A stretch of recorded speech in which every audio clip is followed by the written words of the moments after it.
അപ്പോൾ ഇന്നത്തെ ആധുനിക കാലം കേരളം യുവാക്കൾ നമ്പർ വൺ, ദൈവത്തിൻ്റെ സ്വന്തം നാട് എന്ന് പറഞ്ഞാൽ ദൈവത്തിന് പോലും അറിയില്ല അതെങ്ങനെ ഇവിടെ ജീവിക്കും.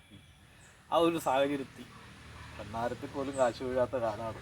അതെ, ഭഗവാൻ പോലും ഗൂഗിൾ പേ വരെ നോക്കിയിരിക്കുകയാണ്, QR കോഡ് വെച്ച് നോക്കിയിരിക്കുകയാണ്.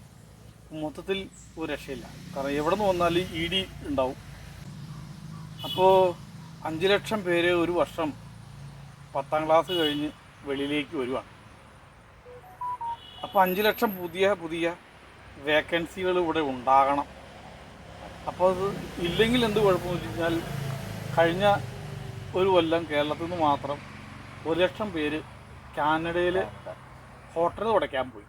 അങ്ങനെ പറഞ്ഞു കഴിഞ്ഞാൽ ലക്ഷങ്ങൾ മുടക്കി പോയെന്നവർക്ക് ഒരു ചെറിയ വിഷമമുണ്ടാവും, കുത്തൽ ഫീൽ ചെയ്യും. അതുകൊണ്ട് നമ്മൾ ഉന്നത വിദ്യാഭ്യാസത്തിൽ പോയി എന്നങ്ങ് പറഞ്ഞാൽ മതി. പക്ഷെ ഇവിടെ നിന്നാൽ നാട്ടിൽ നിൽക്കുമ്പോൾ സ്വന്തം നഖം പോലും തുടയ്ക്കാൻ പ്രയാസമുള്ളവരാണ് അവിടെ പോയിട്ട് ഹോട്ടൽ തുടങ്ങിയത്. പക്ഷെ വെറുതെ പോയാൽ മാത്രം പോരാ, അത് 4-5 കൊല്ലം അവിടെ ജീവിച്ച് തിരിച്ചു വരാനുള്ള കാശ് നമ്മുടെ അക്കൗണ്ടിൽ ഉണ്ട്. ഇട്ട് അവിടുത്തെ ആളുകളെ കാണിച്ചു കൊടുത്താലാണ് ഇവിടുന്ന് അങ്ങോട്ട് കയറാൻ. ആ നാട്ടിലെ രാജ്യക്കാർക്ക് ഈ പോകുന്ന പ്രഗത്ഭർ ഒരു ബാധ്യതയാവരുത്. അങ്ങനെ ഉറപ്പുവരുത്തി പോകുന്ന സാഹചര്യത്തിൽ നമുക്ക് ഈ നാട്ടിൽ ജീവിക്കാൻ വല്ല ലക്ഷ്യമുണ്ടോ? അതാണ് ചോദ്യം. ഇപ്പോൾ നിങ്ങൾ ബ്രാൻഡിങ്ങിൻ്റെ ആളാണ്. ഇപ്പോൾ ഈ തൊഴിലുറപ്പുകാരും കുടുംബശ്രീക്കാരും അച്ചാറുണ്ടാക്കുന്ന യൂണിറ്റുകളും ഇവർക്കൊക്കെ ഈ ബ്രാൻഡിങ്ങിൻ്റെ വല്ല കാര്യമുണ്ടോ? തീർച്ചയായിട്ടും ബ്രാൻഡിങ് ഇല്ലെങ്കിൽ എന്താണ്? ഇപ്പോൾ ഉദാഹരണത്തിന് പണ്ട് നമുക്ക് നാട്ടിൽ പാൽക്കുപ്പിയിൽ പാൽ കൊണ്ടുവയ്ക്കാറ്. ആര് കൊണ്ടുവച്ചാന്ന് ആർക്കറിയാം? അതൊരു പരിചയമുള്ള ആരോ കൊണ്ടുവച്ചതാണെന്നാണ്. പക്ഷേ ഇന്ന് നമ്മൾ വളരെ വിശ്വാസത്തോടുകൂടി മേടിക്കുന്ന ഒരു സാധനമാണ് മിൽമ. മിൽമ എന്ന് പറഞ്ഞാൽ ഏത് കടയിൽ പോയി ഫ്രിഡ്ജ് തുറന്നാലും നമ്മൾ അത് തന്നെ തൂക്കിയിടും. അത് ആക്ച്വലി പാലായിരുന്നോ എന്ന് ചോദിച്ചാൽ അറിയില്ല, ഒരു ദ്രാവകം. പാല് പോലത്തെ ഒരു ദ്രാവകം എന്ന് ഞാൻ പറയുള്ളൂ. ഞാനത് ഒരു ബ്രാൻഡിനെ കുറ്റപ്പെടുത്തുന്നില്ല, പക്ഷെ ബ്രാൻഡിൻ്റെ പവർ കൊണ്ടാണ് അത് പോയി എടുക്കുന്നത്. ബ്രാൻഡിൻ്റെ ആ പവർ ഉള്ളത് കൊണ്ടാണ് അത് തന്നെ സെലക്ട് ചെയ്യുന്നത്. ഇപ്പോൾ മിൽമനേക്കാൾ ബെറ്റർ ആയിട്ടുള്ള ഒരുപാട് പ്രോഡക്റ്റുകൾ നമ്മുടെ നാട്ടിൽ നല്ല പാലുകളൊക്കെ കിട്ടുന്നുണ്ടെങ്കിലും മിൽമ തന്നെ പോയി എടുക്കുന്നതിൻ്റെ ഒരു പ്രധാന കാരണം ബ്രാൻഡിങ്ങിൻ്റെ പവറാണ്. Power of branding. അതിനൊക്കെ വലിയ ഇൻവെസ്റ്റ്മെൻറ്റ് വേണ്ടി വരില്ലേ? ഒരാഴ്ചയിൽ ചിലപ്പോൾ 2-3 കുപ്പി അച്ചാറ് പോകും. അവർക്ക് തന്നെ ബ്രാൻഡിങ് അല്ല. നമ്മൾ എന്തിനാണ് ബിസിനസ് സ്റ്റാർട്ട് ചെയ്യുന്നത്? എന്ത് കാര്യത്തിനാണ്? പണം ഉണ്ടാക്കാൻ വേണ്ടിയിട്ടാണ്. ജോലിക്ക് പോകാലോ. അതെ, പണം ഉണ്ടാക്കാൻ ജോലിക്ക് പോകാലോ. പിന്നെ എന്തുകൊണ്ടാണ് ബിസിനസ് സ്റ്റാർട്ട് ചെയ്യുന്നത്? ബിസിനസ് സ്റ്റാർട്ട് ചെയ്യുമ്പോൾ ഒരു വളർച്ചയുടെ ഇത് നമ്മൾ കാണുന്നുണ്ട്. എന്നിട്ട് നാളെ എനിക്ക് കുറച്ചുകൂടെ ബെറ്ററായിട്ട് ബിസിനസ് ചെയ്യണം എന്നൊക്കെ സ്വാഭാവികമായിട്ട് തോന്നും. ഈ വളർച്ചയുടെ ഭാഗമാണ്. ഇപ്പം നമ്മളൊരു പെര പണിയാനായിട്ട് പ്ലാൻ ചെയ്യുമ്പോൾ ആദ്യം പ്ലാൻ വരും. എവിടെ എന്തൊക്കെ എന്ന് പ്ലാൻ ചെയ്തിട്ടാണ് പെരപണി തുടങ്ങുന്നത്. നേരെ കല്ല് കൊണ്ടുവന്നിട്ട് അങ്ങ് തുടങ്ങിയാൽ ഒരറ്റത്തുനിന്ന് ചരട് കെട്ടി അങ്ങ് പണി തുടങ്ങാൻ വേണമെങ്കിൽ. എന്തിനാണ് പ്ലാൻ എന്ന് പറഞ്ഞാൽ ആ പ്ലാനിങ് ഉണ്ടാകുമ്പോഴാണ് നമുക്ക് ബഡ്ജറ്റിനെ കുറിച്ചൊരു ധാരണ ഉണ്ടാവുക. അപ്പോൾ ഈ പ്ലാനിങ്ങിൻ്റെ പാർട്ടായിട്ട് നമുക്ക് ഒരുപാട് അച്ചടക്കങ്ങൾ പാലിക്കാൻ പറ്റും. ഞാൻ 3 നിലയാണോ 4 നിലയാണോ അല്ലെങ്കിൽ ഇനി ഒരു 25 നില വരെ പണിയാവുന്ന ഒരു സാധനമാണോ എന്നൊക്കെ ഈ പ്ലാനിൽ നമുക്ക് കിട്ടും. ഐഡിയ എത്രത്തോളം സ്ട്രോങ് ആക്കണം എന്ന് തീരുമാനിക്കുന്നത് നമ്മുടെ പ്ലാനിൻ്റെ അടിസ്ഥാനത്തിലാണ്.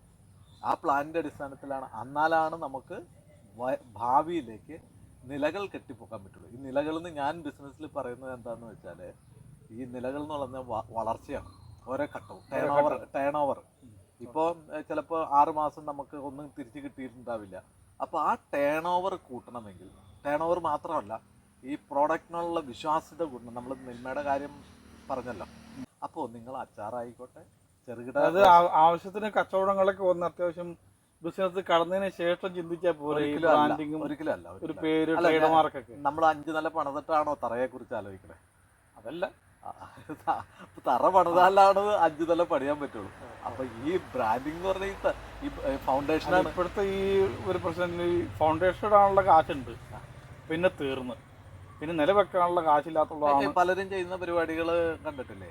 ഒരു ലോഡ് കല്ലിറക്കും, തറപണിയും, അടുത്ത ലോഡ് ഇറക്കും, ബാക്കി ചെയ്യും. ചിലപ്പോൾ തറ തന്നെ 4-5 ഘട്ടങ്ങളിലൊക്കെ തീർക്കും. അതെന്താ വെച്ചാൽ നമ്മളുടെ സാമ്പത്തിക ഭദ്രത അനുസരിച്ച്, നമ്മളുടെ സാമ്പത്തിക ശേഷി അനുസരിച്ച് തീരുമാനിക്കേണ്ടതാണ് നമ്മൾ. പക്ഷേ എന്ത് തന്നെയായാലും തറ ആവശ്യമാണ്. അതാവശ്യമാണ്. പറയില്ലാതെ ഇത് ഒരു അഭ്യാസവും ഇതിൻ്റെ മുകളിലേക്ക് കാണിക്കണം. അതുപോലെ തന്നെ പ്രധാനപ്പെട്ടാണ് ബ്രാൻഡിങ് എന്ന ബിസിനസ്സിൽ ബ്രാൻഡിങ്ങിൻ്റെ അസറ്റുകൾ ക്രിയേറ്റ് ചെയ്യുക എന്നുള്ളത്. ഇത് അടിത്തറയാണ്.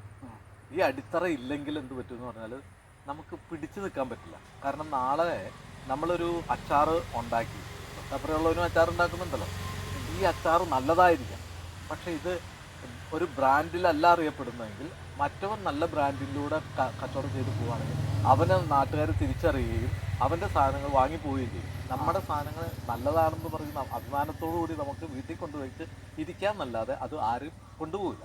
അപ്പോൾ ഈ കൊണ്ടുപോകണം. നല്ല അച്ചാർ ശീലിപ്പിച്ച് നമ്മളായത് വെറുതെ ആവും. അതെ അതെ, തീർച്ചയായിട്ടും. നമ്മളെ അച്ചാർ കൊടുത്ത് ശീലിപ്പിച്ചു, മറ്റവൻ എൻ്റെ അച്ചാർ നല്ലതാണെന്ന് പറഞ്ഞ് പരസ്യം ചെയ്ത് ബ്രാൻഡ് ചെയ്ത് അവൻ കാശും കൊണ്ട് പോവുകയും ചെയ്യും. അപ്പം നമ്മളെന്ത് ചെയ്യും? അങ്ങനെ രണ്ടാമത് ഒന്നോടെ നമ്മളൊരു പുതിയ ബ്രാൻഡ് ഉണ്ടാക്കിയാൽ അവനെ നമ്മൾ കോപ്പി അടിച്ചെന്ന് പറയുകയും ചെയ്യും. അപ്പോൾ ഇപ്പം ഞാൻ പലപ്പോഴും പറയുന്ന സ്ഥാപനത്തിൻ്റെ പേര് പറയുന്നില്ല, കൊച്ചിയിലെ പ്രഗത്ഭരായ 2 ഹോസ്പിറ്റലുകൾ, ഞാൻ അതിൻ്റെ കഥയെ പറയുന്നത്. ആ 2 ഹോസ്പിറ്റലുകൾ 2005 റോബോട്ടിക് സർജറി സ്റ്റാർട്ട് ചെയ്തു. 2015 തുടങ്ങിയ ആൾക്കാർ കൊണ്ടുവന്നൊരു വലിയൊരു ഹോർഡിങ് വെച്ചു. അതിലെഴുതിയിരിക്കുന്നത് എന്താ വെച്ചാൽ, കേരളത്തിൽ ആദ്യമായി ഞങ്ങൾ റോബോട്ടിക് സർജറി കൊണ്ടുവന്നു. ഈ റോബോട്ടിക് സർജറി കൊണ്ടുവന്നു എന്ന് പറഞ്ഞ് ഹോർഡിങ് വെച്ചപ്പോൾ അതിൽ പോകുന്ന മുഴുവൻ ആൾക്കാരും അത് വായിച്ചു. വായിച്ചു കഴിഞ്ഞപ്പോൾ ഈ 2005 റോബോട്ടിക് സർജറി ചെയ്ത ആളെന്തായി? ആ ഹോസ്പിറ്റൽ എന്തായി? അവനിനി പറയാൻ പറ്റുമോ ഇവരല്ല ഇത് ചെയ്തത്, ഞങ്ങളാണെന്നും പറഞ്ഞ് വേറെ ഹോർഡിങ് വെക്കാൻ പറ്റില്ല. അപ്പോൾ അതുകൊണ്ടാണ് നമ്മൾ പറഞ്ഞത്, എന്ത് കാര്യങ്ങളും കാര്യങ്ങൾ ചെയ്യേണ്ട സമയത്ത് ചെയ്തില്ല എങ്കിൽ അതിൻ്റെ അവകാശങ്ങൾ മറ്റു ആൾക്കാർ കൊടുക്കും. അപ്പോൾ ഈ ബ്രാൻഡിങ് കറക്റ്റ് സമയത്ത് ചെയ്യുകയാണെങ്കിൽ നിങ്ങൾക്ക് അതിൻ്റേതായ ബെനിഫിറ്റ് ഉണ്ടാകും. അപ്പോൾ നമ്മൾ ചെയ്യുന്ന ഒരു ബിസിനസ്, ഒരു ബ്രാൻഡ് ഇത് വിജയിക്കൂല്ലോ എന്ന് ഉറപ്പ് വരുത്തിയതിന് ശേഷമല്ല ഈ ബേസിക് ചെയ്യും. വിജയിക്കണമെങ്കിൽ ഇത് വേണ്ടി വരും. അപ്പോൾ ഒരു പോസിബിലിറ്റി എന്ത് ചെയ്യാനും അവനവനിൽ വിശ്വാസം ഉണ്ടാവണമല്ലോ. നമ്മൾ കുട്ടികൾക്ക് പേരിടുന്നത് എത്രാമത്തെ വയസ്സിലാണ് പേരിടുന്നത്? 28ാമത്തെ ദിവസം പേരിടും. എന്തിനാണ്? മോനെ കുഞ്ഞെ എന്നൊക്കെ വിളിച്ചാൽ പോരെ? പേരിടും. 28 ഹിന്ദുക്കളാണെങ്കിൽ 28ാമത്തെ വയസ്സ്, മറ്റുള്ളവരെ എനിക്ക് അറിഞ്ഞുകൂടാ. എന്തായാലും മാമോദീസ മുക്കലും അങ്ങനത്തെ ചടങ്ങുകളൊക്കെ ഉണ്ട്. പ്രഗ്നന്റ് ആകുമ്പോഴേക്കും പേരിടുന്നുണ്ട്. പേരിടും. എന്തിനാണ് ആ പേരിടുന്നത്? ഇപ്പോൾ നമുക്കൊരു ഉദ്ദേശമുണ്ട്. ഇത് നമുക്ക് വേണ്ടി അല്ല, ഇത് കുടുംബത്തിന് വേണ്ടിയല്ല. ഈ പേര് മറ്റുള്ളവർക്ക് വിളിക്കാൻ വേണ്ടിയാണ്. എന്ന് വെച്ചാൽ ഇപ്പം എന്നെ എത്ര ദൂരെ നിന്ന് ബിജു ചെമ്പലായത്തെന്ന് വിളിച്ചാൽ ഞാൻ തിരിഞ്ഞു നോക്കും. കാരണം എൻ്റെ ഉപബോധ മനസ്സിലും അവർക്കും അറിയാമത്. അപ്പം ഞാൻ സ്വാഭാവികമായിട്ട് തിരിഞ്ഞു നോക്കും. അതൊരു ബ്രാൻഡിങ് ആണ്. ആ ബിജു ചെമ്പലായത്തെ എന്ന് പറഞ്ഞ് വിളിക്കുമ്പോൾ, അല്ലെങ്കിൽ സുഭാഷ് കൃഷ്ണ എന്ന് പറഞ്ഞ് വിളിക്കുമ്പോൾ തിരിഞ്ഞു നോക്കുന്നതിൻ്റെ കാരണം നമ്മളുടെ ഉള്ളിലേക്ക് അത് പതിഞ്ഞു, ആ ബ്രാൻഡ് നെയിം പതിഞ്ഞു എന്നുള്ളതാണ്. ഉപയോഗിക്കുന്നവൻ്റെയും ഈ പേര് സ്വീകരിച്ചവൻ്റെയും ഉള്ളിൽ അത് പതിഞ്ഞിട്ടുണ്ട്. അപ്പോൾ ഇതെന്ന് എനിക്ക് തോന്നുന്നത്, ബ്രാൻഡിങ്ങിലൂടെ ഫേമസ് ആയാൽ ആ ഒരു ഉത്തരവാദിത്വം പൂർണ്ണമായിട്ട് ലോങ് ലൈഫ് നിലനിർത്താനുള്ള ഉത്തരവാദിത്വം കൂടി ഏറ്റെടുക്കേണ്ടി വരും. ബ്രാൻഡ് ഇല്ലെങ്കിൽ ആ കുഴപ്പമില്ല. വളരണമെന്ന ആഗ്രഹമുള്ളവർ മാത്രം സ്വീകരിച്ചാൽ മതി. ഈ ബ്രാൻഡിനെ കുറിച്ച് പ്ലാൻ ചെയ്യുന്നത് വളരണം, 4 ആൾ അറിയണം. പിന്നെ വേറൊരു ട്രസ്റ്റ് എന്ന് പറയുന്നൊരു കാര്യം ഞാൻ പറഞ്ഞല്ലോ, ഈ വിശ്വാസം ഉണ്ടാക്കാൻ ഈ ബ്രാൻഡ് നെയിംസ്, ബ്രാൻഡുകളൊക്കെ സപ്പോർട്ട് ചെയ്യും. അന്ന് വെച്ചാൽ ഒരു ലോഗോ ഉണ്ടാക്കിയതുകൊണ്ട്, ഒരു പേരുണ്ടാക്കിയതുകൊണ്ട് ഒരു വിശ്വാസം വരികയോ ബ്രാൻഡിങ് ആവുകയോ ഇല്ല. അതിലൂടെ നിങ്ങളുടെ സർവീസ് ആയിക്കോട്ടെ, ഏതെങ്കിലും പ്രോഡക്റ്റ് ആയിക്കോട്ടെ, പ്രോഡക്റ്റ് മോശമാണെങ്കിൽ നല്ല ബ്രാൻഡ് ഉണ്ടായതുകൊണ്ട് കാര്യമില്ല. ഇപ്പോൾ വിഗാർഡ് എന്ന് പറയുന്ന ഒരു കമ്പനി, വിഗാർഡ് എന്തുകൊണ്ടാണ് ആ സക്സസ് ആയെന്ന് പറഞ്ഞാൽ അവർ കൊടുക്കുന്ന സർവീസും പ്രോഡക്റ്റും ക്വാളിറ്റി ഉള്ളതുകൊണ്ടാണ്, ആ വിശ്വാസം നേടിയെടുത്തുകൊണ്ടാണ്. ഇപ്പോൾ കൊച്ചു പിള്ളേരോടൊക്കെ ചോദിക്കുകയാണെങ്കിൽ ചെരുപ്പ് ഷൂ മേടിക്കാൻ പോകുമ്പോൾ ഏത് ഷൂ വേണമെന്ന് ചോദിച്ചാൽ അവർ ചിലപ്പോൾ നൈക്കിയും അങ്ങനെയുള്ള ഷൂ ആയി ചോദിക്കണേ. അവർക്ക് ആര് പറഞ്ഞു കൊടുത്തു? ഇതാണ് ഇവരെ, ഈ ബ്രാൻഡാണ് അവരെ ഇത് സ്വീകരിക്കാൻ പ്രേരിപ്പിച്ചത്. ആ വിശ്വാസം ഉണ്ടാക്കാനില്ല. ഇത് ചെറിയ പ്രോഡക്റ്റ് ആയിക്കോട്ടെ, അതിന് ചിലവുണ്ട്. ചിലവില്ലാത്തൊരു കാര്യമില്ല. ഇപ്പം നമ്മൾ ഒരു വീട്ടിലൊരു കൊച്ചിൻ്റെ പെൺകുട്ടിയോ ആൺകുട്ടിയോ ആയിക്കോട്ടെ, നമ്മൾ ഒരു വീട്ടിലും ഇത് നടത്തുമ്പോൾ, പേരിടൽ ചടങ്ങ് നടത്തുമ്പോൾ നമ്മൾ അരഞ്ഞാണം കൊടുക്കും, സ്വർണത്തിൻ്റെ അരഞ്ഞാണം കൊടുക്കും. ചിലപ്പോൾ കടം മേടിച്ചുകൊണ്ട് വന്നായിരിക്കും കെട്ടുന്നത്. എന്തിനാ അത്? അവിടെ ഒരു ക്രെഡിബിലിറ്റി ഒക്കെ ഉണ്ട്, ഇത് കൊടുത്തേ പറ്റൂ എന്നൊക്കെ ഒരു ഇതുണ്ട്. അനുഷ്ഠാനം മാത്രം ഒരു വിശ്വാസവും അനുഷ്ഠാനം എല്ലാം കൂടെ ചേർന്നിട്ടൊരു സംഭവം ഉണ്ട്. അപ്പോൾ അതുപോലെ തന്നെ ഒരു പ്രധാനപ്പെട്ട കാര്യം, ഇത് അനുഷ്ഠാനം മാത്രം, ഇത് ലോജിക്കും കൂടിയാണ്. ഇത് ലോജിക്കായതുകൊണ്ട് മസ്റ്റായിട്ട് ഇതിൽ ഇതൊരു ഇൻവെസ്റ്റ്മെൻറ്റും കൂടിയാണ് കേട്ടോ. ഒരു ബിസിനസ്സിനെ സംബന്ധിച്ച് നിങ്ങൾ പ്രോഡക്റ്റ് വാങ്ങുന്ന പോലെ, മെഷീൻ വാങ്ങുന്ന പോലെ, നിങ്ങളൊരു റൂം എടുക്കുന്ന പോലെ. അല്ല, ഇപ്പോഴത്തെ കാലത്ത് ഇപ്പോൾ ഇതുപോലത്തെ ബ്രാൻഡ് തന്നെ വിൽക്കുന്നുണ്ടല്ലോ. ആ തീർച്ചയായും. നിങ്ങൾക്ക് എന്തുകൊണ്ടാണ് ബൈജൂസിന് അത് വിൽക്കാൻ കഴിഞ്ഞത്? ബൈജൂസ് ഒരു ബ്രാൻഡായി മാറിയതുകൊണ്ടാണ്. അതല്ലാണ്ട് ഒരു ബൈജൂസ് കണ്ണൂരുള്ള ബൈജു ആണെങ്കിൽ അതവിടെ ഇരിക്കുള്ളൂ. അപ്പോൾ അത് ആ ലെവലിലേക്ക് മാറിയപ്പോഴാണ് ഫേസ്ബുക്ക് പോലുള്ള ആളുകൾ അതിനെ നോട്ടം ഇടുകയും വില പറയുകയും വാങ്ങുകയും ഒക്കെ ചെയ്തത്. അങ്ങനെ മാറണമെന്നുണ്ടെങ്കിൽ ഇപ്പോൾ ഇന്ന് തുടങ്ങിയ അതേ അവസ്ഥയായിരിക്കില്ല 10 കൊല്ലം കഴിയുമ്പോൾ, 15 കൊല്ലം കഴിയുമ്പോൾ. ഇത് തലമുറ. പിന്നെ മറ്റൊരു കാര്യം എന്ന് പറഞ്ഞാൽ, ബ്രാൻഡായി കഴിഞ്ഞാൽ ഇപ്പം ഞാൻ എൻ്റെ പേരിൽ ഇങ്ങനെ ചെയ്തുകൊണ്ടിരിക്കുകയാണ്, വർക്കുകൾ ചെയ്തുകൊണ്ടിരിക്കുക. ഈ ബ്രാൻഡ് എൻ്റെ കാലശേഷം അതുണ്ടാവില്ല. ഈ പല ഡോക്ടേഴ്സിനും പറ്റുന്ന ഇതാണ്. അയാളുടെ തലമുറ, അയാളോട് കൂടി ആ പരിപാടി അങ്ങ് തീരുക. അതേസമയം അദ്ദേഹം ഒരു ബ്രാൻഡ് ഹോസ്പിറ്റലിൽ സ്റ്റാർട്ട് ചെയ്തിരുന്നെങ്കിലും അയാൾക്കത് തലമുറകളായിട്ട് കൈമാറാൻ പറ്റും. അതേ ക്വാളിറ്റിയിലുള്ള ആളുകളെ കൊണ്ടുവന്ന് ട്രെയിൻ ചെയ്ത് അത് അവർക്ക് നിലനിർത്താൻ, വിൽക്കാം ബ്രാൻഡാണെങ്കിൽ. അപ്പോൾ അതൊക്കെയാണ് ഈ ബ്രാൻഡിൻ്റെ ക്വാളിറ്റി. ഇത് ഒരുപാട് പറയാനുള്ള കഥകളാണ്. അപ്പോൾ നമ്മൾ നിസ്സാരമായിട്ടാണ് തുടങ്ങിയെങ്കിലും ഇത് വലിയ സംഭവമാണ് ബ്രാൻഡിങ്. അപ്പോൾ തുടക്കം വളരെ ചെറുതായിരിക്കും.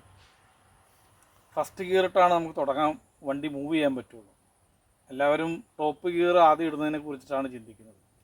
അതുകൊണ്ട് ചെറുതാണെങ്കിലും വലുതാണെങ്കിലും 10 വർഷം കഴിയുമ്പോൾ, 50 വർഷം കഴിയുമ്പോൾ, നമ്മൾക്ക് ശേഷം അല്ലെങ്കിൽ 100 വർഷം കഴിയുമ്പോൾ എന്തായിരിക്കണം നമ്മുടെ ഈ മനസ്സിലുണ്ടായ ആ ചിന്ത, അതെവിടെ എത്തി നിൽക്കും? ഇന്ന് 100 വർഷം കഴിഞ്ഞ കമ്പനികളുണ്ട്, 200 വർഷം പിന്നിട്ട സ്ഥാപനങ്ങളെല്ലാം ഉണ്ട്. അപ്പോൾ അവരുടെ ജീവിതകാലം തന്നെ കഴിഞ്ഞാൽ ഇത് അവസാനിക്കണമെന്ന് വിചാരിച്ചിട്ടില്ല. അങ്ങനെ ഇത് ആയി തീരുമോ ഇല്ലയോ എന്നുള്ള സംശയത്തിൻ്റെ ആവശ്യമില്ല. നമ്മൾക്കൊക്കെ ഒറ്റ ഡ്യൂട്ടി ഉള്ളൂ, തുടങ്ങി വെക്കുക എന്നുള്ളത്, അല്ലേ? അതെ. ഇപ്പം ഞാൻ ഒരു കാര്യം കൂടെ പറയാം. ഇപ്പം ഞങ്ങൾ സംസാരിക്കുന്ന സ്ഥലം എന്ന് പറഞ്ഞാൽ സിന്തൈറ്റ് എന്ന് പറയുന്ന ഒരു വലിയ പ്രസ്ഥാനത്തിൻ്റെ അടുത്തുള്ള സ്ഥലത്ത് നിന്നാണ് ഞങ്ങൾ ഇത് സംസാരിക്കുന്നത്. ഈ സിന്തൈറ്റ് എന്ന് പറയുന്നത് CV ജേക്കബ് സാർ തുടങ്ങുമ്പോൾ അദ്ദേഹത്തിന് വലിയ കാഴ്ചപ്പാടുണ്ടായത് കൊണ്ടാണ് ഇന്ന് മക്കൾക്കത് ഉപയോഗിച്ച്, മക്കളുടെ ആ ടാലൻറ്റ് ഉപയോഗിച്ച് ഇന്നത് വളരെ വലിയ പ്രസ്ഥാനമായിട്ട് അത് കൊണ്ടുപോകുന്നതിൻ്റെ കാരണം. അന്ന് അദ്ദേഹം വിചാരിക്കുകയാണ് ഞാൻ പേരൊന്നും ഇടണ്ട, ബ്രാൻഡും വേണ്ട എന്ന് വിചാരിച്ചിരുന്നെങ്കിൽ ഇന്ന് അത് കൈമാറാൻ പറ്റില്ലായിരുന്നു. ഇപ്പം അതുകൊണ്ട് ആ നാടിനൊരു പുരോഗതിയുണ്ട്, ആ നാട്ടുകാർക്കൊരു പുരോഗതിയുണ്ട്. അവിടെ ഒരുപാട് ജോലി നാട്ടുകാർ ചെയ്യുന്നുണ്ട്. എത്ര കുടുംബങ്ങൾ കഴിയുന്നു ആ കമ്പനി വെച്ചിട്ട്.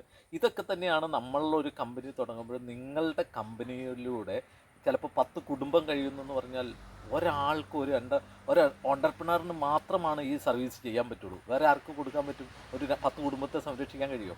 അപ്പോൾ ആ 10 കുടുംബത്തെ സംരക്ഷിക്കണമെങ്കിൽ നിങ്ങളൊരു ബ്രാൻഡായി മാറണം. അതാണ് ഞങ്ങൾക്ക് ഈ നിമിഷം പറയാനുള്ളത്. എന്തായാലും വളരെ സന്തോഷം സുഭാഷി, ഇങ്ങനൊരു അവസരം തന്നതിന്.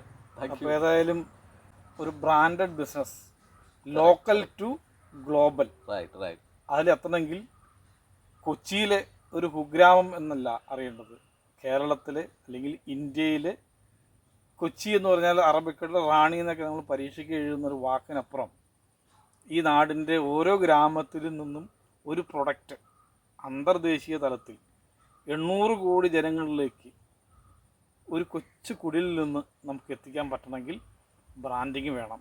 അതുകൊണ്ട് ഇതൊരു ബേസ് ആകട്ടെ, ബാക്കി വീണ്ടും കാണാം. Okay, thank you.